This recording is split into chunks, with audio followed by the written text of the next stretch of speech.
This is a crusade. This is a holy war against the deep state. Where are the dictators? Where are the strong men? Donald Trump is our instrument for retribution. I'm going to fight for Christians. I'm going to fight for white people. They have the Great Reset. We have the Great Awakening. And why shouldn't I root for Russia? Because I am. I want to see these people go through misery because of their grooming against our children. After the assailant entered the home asking, "Where's Nancy? Where's Nancy?" Those are the very same words used by the mob when they stormed the United States Capitol. I did nothing wrong. Welcome to the Did Nothing Wrong podcast, where we cut through the noise and help you make sense of the chaotic information space around us. I'm Griff Somke. What is radical joy? Radical joy is finding meaning and beauty in the craziness of everyday life. On this episode of the Did Nothing Wrong podcast, Samantha Kutner joins me once again to discuss this concept and talk about how it informs her work, as well as her creation of the Glitterpill Community. Stick around. Samantha, welcome back to Did Nothing Wrong. Thanks for coming on again today. Thanks for having me. So, we're going to be talking about something that's kind of a big concept today, something that's really a way to look at the world and to make sure that you can keep going, because there's a lot of negative stuff out there, especially right now. And it's very hard to keep your head on straight, for lack of a better phrase, with what's going on in the news and what's going on just in the world outside. You're going to talk about something called radical joy. Yes. And this is going to hit people wrong at first. So the concept of radical joy comes from this place of understanding that there are many, many, many rich and powerful people that have recognized it's easier to turn people away from voting or activism or anything that fosters some sense of equality, justice, fights for human rights, than it is to persuade them to believe in something else. So if you're feeling jaded or perhaps hopeless or just so overwhelmed with everything that you don't know where to start, or perhaps you're in communities where kind of nihilism and like it really doesn't matter is the norm, I'd love for people listening to take a step back and recognize, that feeling benefits people in power. And if that doesn't make you at least a little bit angry, it could motivate you almost as a, I don't know if we're allowed to curse on this. But, oh yeah, curse all you want. It could motivate you almost as a fuck you to invest in self-care. And, what does that look like? It's not buying some super, influencer program where for a nominal fee you get to be part of some mastermind or whatever. It's not subscribing to Right.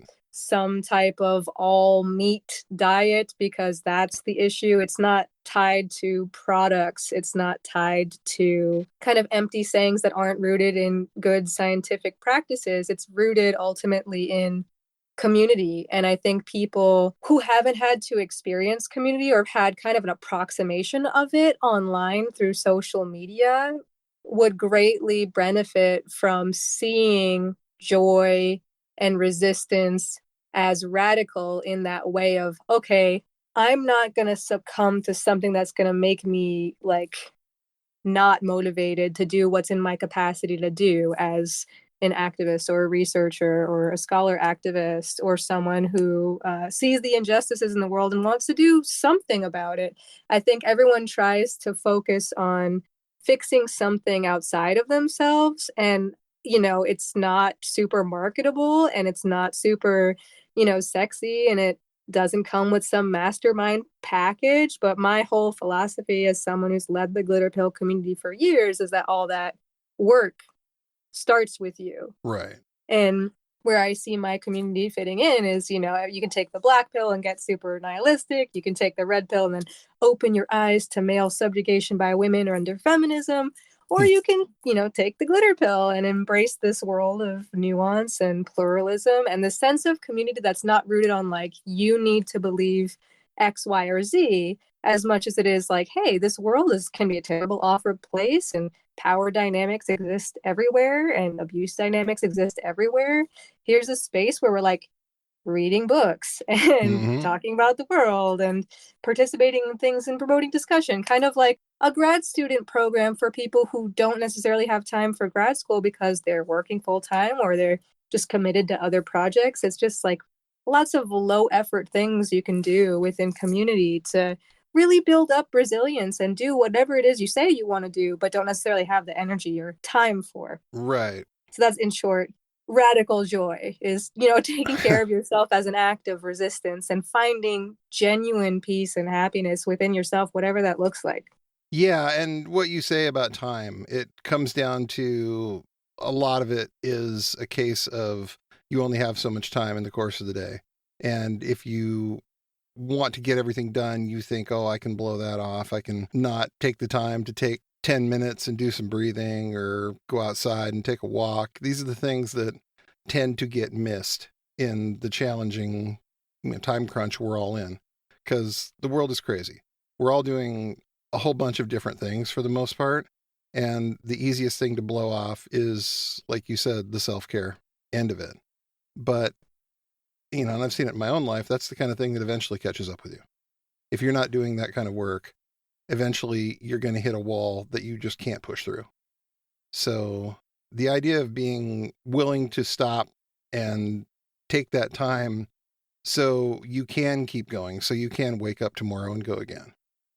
These are very important points. And it's something we ask almost everybody that's been on the podcast. Like, how do you keep going? That's a question that we've asked any number of people that have done it. And we've gotten answers that range from, well, I do yoga, I do dance, I do all these other various things, to, what are you talking about? Keep going. I barely keep going. I've barely got my feet under me. And it seems like the people who've been at it for a while have come up with something. The people who have done this kind of work, done activism, whatever that looks like to them, political work or journalism or research, they've come up with a way to take that time away from it and recenter, as it were. Yeah, I think you have to in order to not burn out. And by the time you recognize that you need to take a break, you're probably already in the stages of burnout. So it's it's a preventative measure to find whatever spaciousness you can find in the day, which is really hard. You have to cultivate that, whether that's, when you brush your teeth, being mindful about it for the 2 minutes that you're supposed to be brushing your teeth, or doing some of the challenges in my community, or whatever it is. If you had done nothing that day for yourself, you'll at least be able to check off that right. One little thing. It doesn't have to be some grand all or nothing. I'm going to do 2 hours of yoga followed by meditation, followed by this, and read the book that I want. And then you recognize that, your life isn't necessarily structured to do all the things you want that way. You have to build the habit gradually. I've been doing Brazilian Jiu-Jitsu for a number of years. I've been training since 2005. And one of the things I like the most about it is that it makes you absolutely focus on the moment. You are grappling another human being. You have to be all there in order for this to work. You can't be thinking about, the podcast or whatever the interaction I had with this other person is. It will not work that way. You have to be really absolutely present in the moment to see what you're being handed to deal with, what you're handing the partner to deal with. You can't be scattered and make it work. And I find that, the more I do, the more helpful it is to be able to just go in and train 8 or 9 times with different people and just kind of get your head completely out of anything you're doing that's the crazy in the world right there. 100%. I feel like it's also a good gauge of when you're neglecting self-care, like the stuff that you care about. If you're finding excuses to not go, or you're saying it's not as important as the work in the world, that's usually a good indicator that you should kind of force yourself to, eat your peas more or less and do the thing that is actually good for you, even if it feels like pulling teeth, if you've had a particularly hard day. Like, those are the days where you need to do it the most, not necessarily when you're the most inspired or, uplifted or motivated. That like consistency over time is going to help a lot. And it's a lot of recognizing the ways that you self-sabotage or get in your own way, and the stories you tell yourself that might be societally conditioned. Like, for example, so many people in our space, they tend to be a bit on the martyry side, like Right. I can imagine saying, why not focus on self-care? And it's like, how dare you ask me to focus on my self-care when there's so much going on in the world? And it's like, Jesus Christ. Okay. Yeah. Yeah. Seriously. It's like, we know that there's stuff going on in the world, and the stuff in the world will still be going on when you come back. Mm-hmm. It honestly will. I think everybody that does this kind of work has an understanding that this doesn't end with us. There's going to be this kind of work always. So you have to be able to put it aside sometimes and say, you know what? This is still going to be here in an hour. This is still going to be here in 15 minutes. There is no big, huge difference I'm going to make by not taking this 15 minutes right now and using it to just catch my breath, to just not think about this for a few minutes. Yeah, 100%. And that becomes more and more important with how crazy things have gotten lately. As I said in the intro, we are seeing a very, shall we say, almost accelerated timeline out there right now. The war in Gaza has kind of consumed almost everything, it feels like. Everybody's got a side. Everybody's got a nuance. Everybody's got a take on this. And it has now spread to college campuses in the United States and overseas. It was a couple of schools 2 weeks ago, Columbia, I think, and that was about it. And next thing you know, now it's everywhere. It's at Whitman College in Walla Walla, Washington. And that means that, it's everywhere at this point. And we're being kind of asked to really take a side on this. We're being asked to say, this is either an absolute bad or an absolute good. And I don't think it's that simple. It feels like a case of, we've got a lot of idealism here, and that needs to be nuanced to some extent, but we've also got a lot of cynicism. And it's trying to separate, what's really good to be nuanced about, what's really good to be idealistic about, what you should be cynical about, and not give in to one or the other completely here. Yeah. And I think back to one of the neuroscience studies that I got to really dive into. The entire study, it hooked people up to fMRIs, and it had them, it started with an image of a dog and a cat. And over time, the images kind of morphed into each other, right? And then like as they increasingly went into each other, they were asked, participants were asked to determine if this was a dog or a cat. And like the ambiguity of it increased the dwell time as the images got closer, like as the cat dog got closer and closer. And I love that study because it talks about how we think heuristically. We like to put things in boxes and categorize them as good or bad. Definitely genocide bad. Nobody is saying that, right? Right. But, on April 25th, for example, George Washington University, about half a mile from the White House, Brian Bedecker was there, and he is a known neo-Nazi Patriot Front member, all around, person you don't really want to be the figurehead of the March for Gaza. No, the man's got manifestos out there talking about shootings. Yeah. And how he'd like to do one at some point.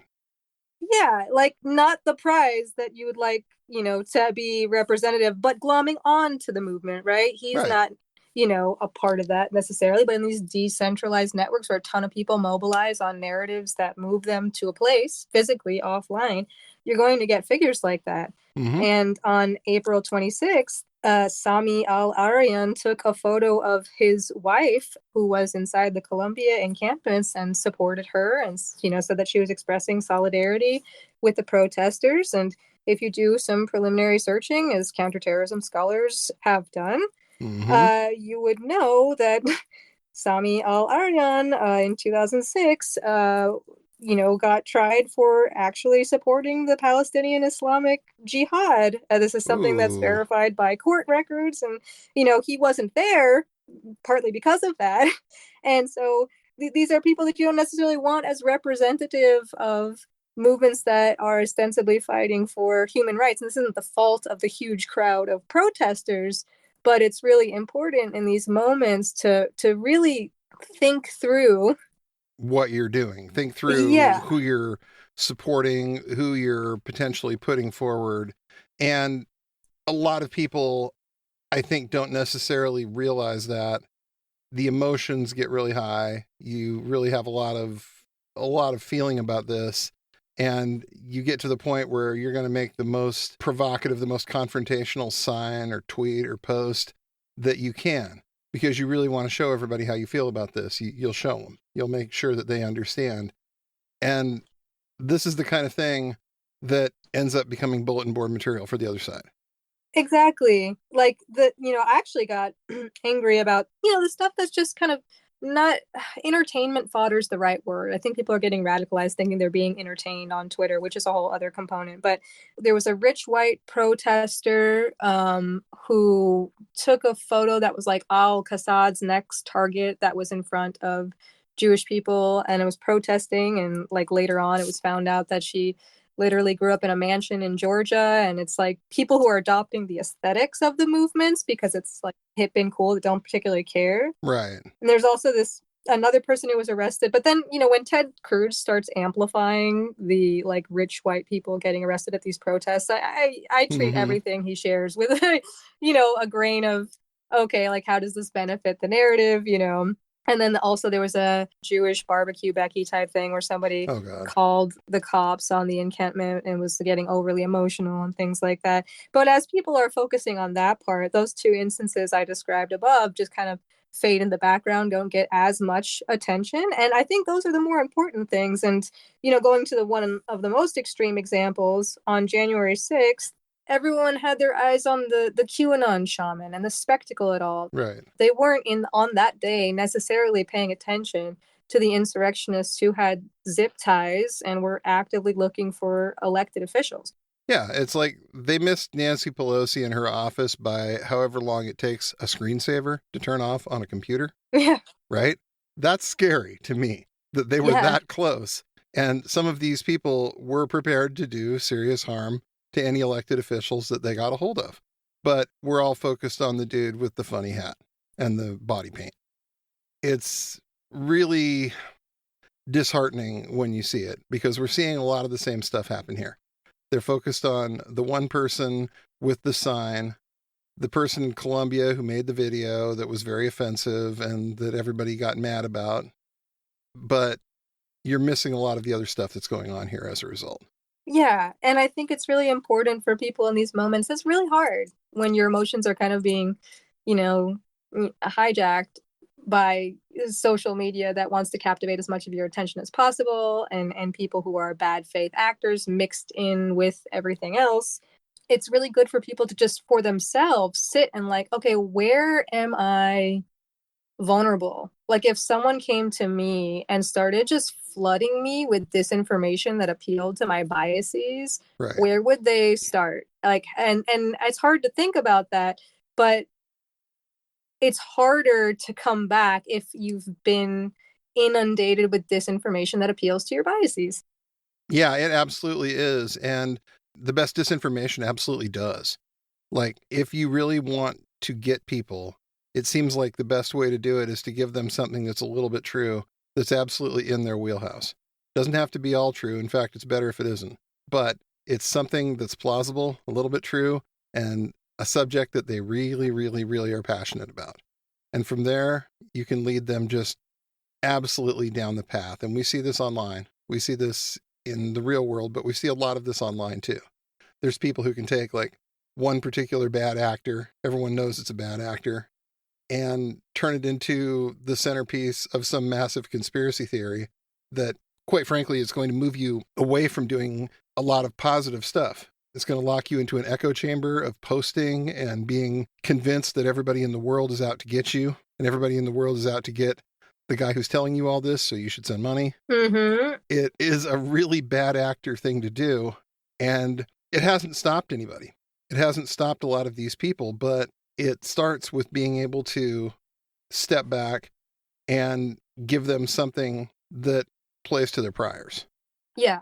100%. And then, I think about the written expert testimony that I and others submitted for the January 6th Select Committee, where I talked about just seeing through their Telegram channels this alternate reality that was literally constructed through disinformation that, again, appealed to their biases. They're sharing these links rapid fire, and it really can become someone's reality. So when people are wondering how during the insurrection, people who were engaged in this act considered themselves to be patriots, it boggles the mind of most people. But if you see how it happens and how the process happens and how it's like this, it's never this full-on thing where you're like, okay, I'm this now. It's gradual, and then it's just this persistent flooding of disinformation, and you're really like eroding people's ability to critically think. But it's appealing to their biases, so they're less likely to be on alert for like, oh, that doesn't really sound right. Right. So yeah, I mean, I would just encourage everyone in these moments to consider like who in this year of global elections who are the people that benefit from moving you in any which way? Can you support human life, human rights in a way that's within your integrity and your values? Are people telling you that you don't care about Palestinians or Jewish people unless you do X, Y, Z? Like, who are these people to say what you should and shouldn't do to show your support? But again, all the nuance and complexity and everything just gets thrown out the window in these hyper polarized moments and environments where we're not always, especially on Twitter, given access to quality information. And it's interesting you bring that up because like one of the ones that keeps coming up every time they do a march, you mentioned earlier the group Patriot Front. And for those of you who aren't necessarily super familiar, they are a white nationalist group led by a guy named Thomas Rousseau. Their whole thing, for the most part, is doing marches. So they all show up wearing similar outfits, khaki pants, blue shirts, baseball caps, and masks. And they walk through various places in numbers. They did one this weekend in Charleston, West Virginia. And one of the more persistent things that gets repeated every time they do one is they're feds. And they're feds because no one ever, arrests them. No one ever takes, pictures of these guys. And I found myself thinking, this is just factually not true. It doesn't help that Elon Musk keeps repeating it every single time that gets said, because they did this at the Pride Parade in Coeur d'Alene, Idaho in 2022. They showed up stuffed in a U-Haul truck. And the Coeur d'Alene police saw that, pulled them over, got a tip from a concerned citizen. It's like they've got a small army stuffed in a U-Haul truck and they're heading for Pride, or heading for that area. So they got stopped, they got pulled out, and they got arrested. Every single one of them got photographed. Dave Nyward, who is a respected journalist, as respected as anybody on this beat, was there and took pictures of every single one of these guys as they were coming out of the truck. They were all arrested. They were all handcuffed. They were all charged. They were all mugshotted. They were on the front page of the Spokane Spokesman Review with a big headline that said Patriot Front arrested, and every single one of the mugshots. Yet people still repeat that, because they've been told over and over, well, they've never been looked at, so they must be feds. This whole thing must be a fed op. And it's kind of like, what is it going to take? I directly challenged one of these guys. I'm like, okay, so here's this very respected journalist. I'm tagging him in now. He took pictures of this himself. He's got a body of work going back decades in this field. What evidence would it take to convince you? Right. I remember that day because I was at a party trying to be normal and they were playing Cards Against Humanity. And then I got up and I said, I'm sorry, I have to go. A bunch of Nazis were arrested from a U-Haul or something to that effect. And someone said, is that a Cards Against Humanity card? What? It's just, and then I think a few of them get nauseous pretty easily. It's like, I don't know. These things are so strange. There's so many things that have happened from the start of Donald Trump's campaign onward that are just so strange and fantastical that everyone tells themselves these stories to kind of cope with like just what the hell is going on, right? And I think in our capacity for storytelling, we could literally just shut off like, oh, okay, yeah, Dave Nyert is like one of the most respected journalists out there. And if he's saying this and like observing it and there's footage and all of this, like you're just choosing not to see that because the story you've told yourself. Yeah. Yeah. That's what it really comes down to is like these people get themselves into a place where reality is whatever their news sources say it is. Reality is not this objective thing anymore. Reality is whatever the people posting on Patriots Win have to say about it now. It's just... Yeah. And it's like, does Thomas Rousseau really care about Palestinians? No. Do Christian nationalists care about Jews? Also no. Like, you know, people also don't want to talk about the opportunism of people who benefit from, okay, like, some of you hate the Jews, I hate the Jews, let's do this. Or like, or, you know, the Christian nationalist belief that when the world ends, it will happen in Israel. So their primary investment in that region is, you know, more on the biblical side. You know, people don't want to talk about it because when you get into politics and Israeli Palestinian, like that is such a mess. Sure. It's just like to sift through all of that. People have to tell these stories, but they can engage with quality content, discuss it with people, and not just repeatedly get exposed to bad information, you know? Yeah. Yeah. And that's, I think, becoming something that's just rarer and rarer because we're seeing a lot less in the way of people socializing with each other. We're not seeing as many like real honest discussions about this kind of stuff anymore. It's more like people watch a video and they think that, oh, this is the whole thing. I'm watching this video. I know everything about this subject because I watched a YouTube video, 5-minute video.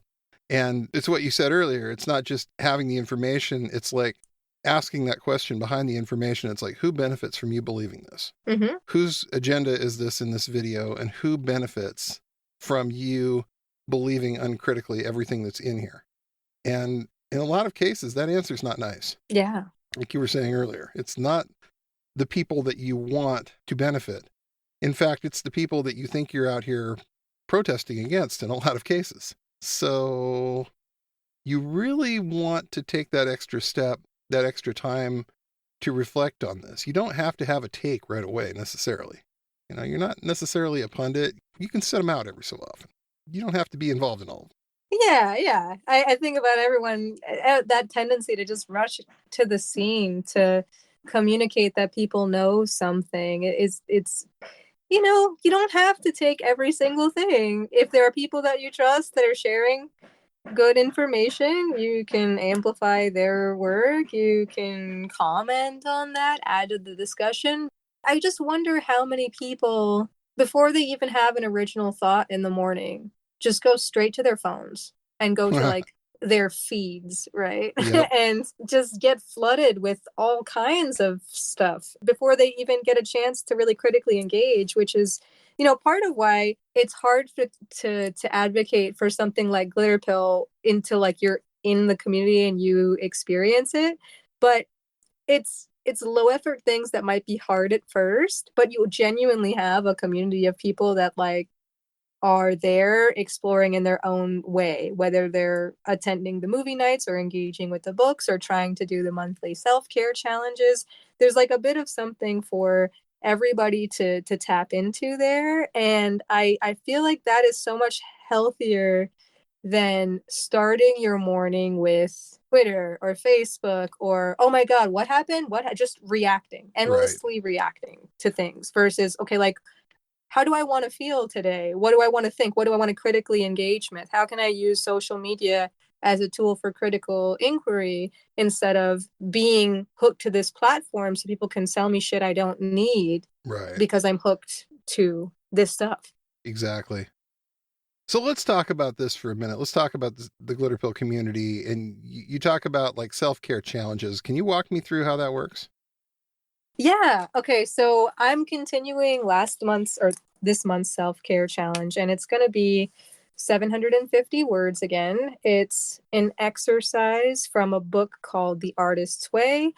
Not every part of that, in my opinion, of that book was excellent, but that practice is something that I've been doing since 13, I want to say. And it's helped me navigate like the cognitive dissonance that came with stuff way before I ever, went back to school, got my degrees, did all that. It's helped me overcome writing blocks. It's helped me tap into this really interesting space where you can kind of, on a, not a woo level, but, you can kind of tap into this subconscious level of thought where like there's a lot of inspiration and things that, you know, like original ideas and moments that kind of wake you up. And I don't know how to explain it unless like you feel it when you're in it, but Right. I call that whole work kind of spelunking because you never know what you're going to find down there. But to get to that level of your like just the glimmers or the first like entryway of like your subconscious, you have to get through all of the clutter, right? So like Right. let's say you wake up and you kind of regurgitating news, or you have an endless to-do list, or you're thinking about the thing that you did like 10 years ago, whatever it might be. You just type it out or write it out. It's 750 words, all free writing. No going back to fix your grammar, no going back to revise anything. You just let it all out onto the page. And then when you're done, it's done. You can go longer than 750 words if you like, but if you do at least that, whether that's online or through just writing it out, which is the equivalent of about 3 pages, you really just clear up all the clutter in your mind and kind of start a little bit fresher and a little bit more inspired. And when you do it over time, it's kind of like exercise where like you feel different if you don't do it. And it's a Right. daily exercise. People who participate the most days in it next month will get a special prize from me in the Glitterpill community. But it doesn't have to be every single day, because when you're cultivating a new habit, there's some days that are harder than others. You want to try your best to do it. And then just note for yourself, the changes that occur over time. I was having, for the people who really are into that stuff or journal a lot or things, extra questions like, what was your most profound thought of the day? I think it's just a really fun, like indulgent exercise to create spaciousness for yourself. And over time, because it taps into metacognition, thinking about your own thinking, it enables you to look at the world through a lens that's, yours and not necessarily whatever is being crafted by major social media companies, oligarchs, political figures, reactionary journalists, influencers. There's so much noise. If you can find a little space and calm and tap into your own intuition every day a little bit, you might engage with the news and the work in a more nuanced, inspired way. Basically breaking free from the algorithm for a while. Yeah. Building it out for yourself. Like, okay, I have all this in my head. I'm very distracted by all these things. So I'm going to sit down and I'm going to write it all out. And that way, hopefully, I've gotten it out. This is over here now. And I can start fresh with a new thing. I can start fresh with whatever I need to do over the course of the day, rather than this whole thing that's kind of getting in the way because I can't clear it out of my head. Am I kind of in the ballpark here? Yeah. And I recommend for people who are really, really in the trenches, so to speak, starting it in the day and then using it to decompress at night. But, baby steps. Okay. And this is something that you've had quite a bit of participation in, right? People are starting to really pick up on the fact that this resource is out there, and they're starting to think that this is a good way to get this stuff out of your head and be more productive as a human. Whether it's... Yeah, I think there are about 30 newsletter subscribers, because I kind of made it sneaky, because you know how a lot of newsletters are like, look how awesome we are, look at all the stuff we're doing. I just made the newsletter the challenge. So everything, like there's updates on like community events, but then there's inspiration for the challenge. I was doing it daily, but it was hard once I got hired and I got some other consulting work to keep it up daily. But there's at least weekly inspiration with like invitations to events, so you can get involved with the community quickly and do whatever you find, and support at whatever level you can. Because the newsletter I made free for everybody, because I feel like we all just benefit from critically thinking in this moment. Yeah, definitely. Because there's a lot of crazy out there. And the more you can take a non-reactionary, more nuanced view of what's going on, the better we're all going to be. Because there's a ripple effect to that kind of stuff too. If you're the calm one in your circle, those around you are going to be calmer. Those around them are going to be calmer. It's going to spread. Whereas if you're hanging out with people who are always continuously being moved from one crisis to the next, you're going to reflect that energy to a large extent. Yeah, you don't want it to come from a frantic, oh my God, I have to do this right now moment, right? Right. And easier said than done. Nobody's perfect, right? Sure. It's a goal. It's a noble goal to work towards. So how do people find this? How do people who haven't already signed up for this go ahead and sign up for this? So to sign up, you can visit proudboyswhisper.com/newsletter. And then you'll be entered. You'll go through a little mini, vetting process. And then you'll be able to receive all of the email invites to become a supporting member of the community and gain access to all of the virtual events and meetups. I have it through the Glitterpill Patreon, which I believe is patreon.com/the Glitterpill Community. You can engage just as a listener through checking out the Glitterpill podcast, where I try to have at least one or two people on a month that offer a nuanced, insightful, inspiring perspective about some of these things and talk about the taboo issues, kind of like what we discussed today. But the starting point is the newsletter, and all of the support for the Patreon goes back to supporting my audio engineer, people who are part of the graphic design team, and helps me rebuild the community in the way that I've known how, but never properly allocated resources for until this year, when I realized how important it was to just make this work on yourself fun and embrace like absurdist moments. Like I don't know if you were there for the kind of really silly absurdist like touch grass trademark moment. Yeah, that was amazing. Like the idea that that's something that you can trademark, like telling somebody that phrase is something that you can. Yeah, it's just such a perfect example of how far gone people can be online and what people demand from others. So, one person telling other people to touch grass and go outside, an academic responding that he should have like cited his sources because someone else was talking about something similar, as if an outside didn't exist before. Like, it's just so absurd. But the cool thing about that is that's really a good insight into the joyful collaborative element of the Glitterpill community, which is another way to kind of foster resilience. Because in those moments where you really lean into the absurdity, you can turn this thing into a source of fun and entertainment, but also make it do good, like immediately. Like, for example, everything that goes to the shirt that we're going to create for Mike Rothschild will be donated to Planned Parenthoods in the area, depending on, what person, buys what in which state. And so it's not only like good, funny, a source of entertainment, a way to poke fun at people who are like terminally online and maybe encourage us to be a little bit less online, but it like goes to something that does tangible good in the world. And that's kind of like my favorite part of the community, among other things. It's just such a brilliant idea to take something that somebody said that, could just turn into this absolute source of rage and turn it into, we're going to make a t-shirt out of that. We're going to make a t-shirt out of that, and we're going to give the money to some very deserving cause. Because the idea that you think you can trademark this is the dumbest thing that I think I've heard all year. But rather than just roast the guy, do something productive with it.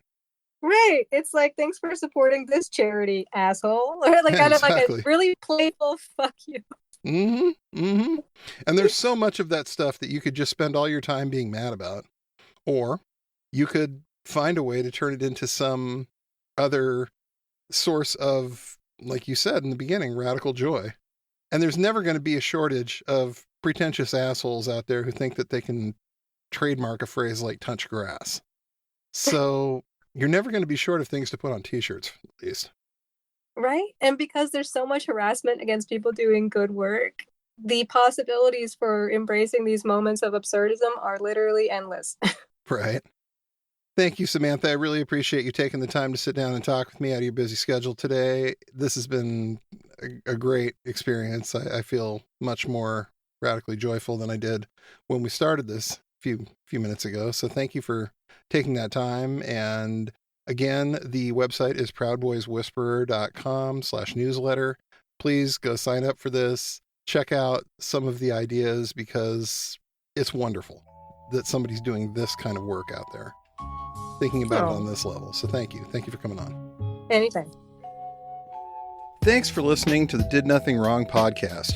If you want to hear more, you can find us on the web at didnothingwrongpod.com. Please make sure you subscribe to get our content straight into your inbox. You can also follow us on Twitter at GrizaBJJ, GRZABJJ, as well as DNWPod.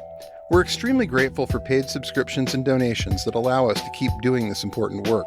Thanks, and remember, everyone mentioned did nothing wrong.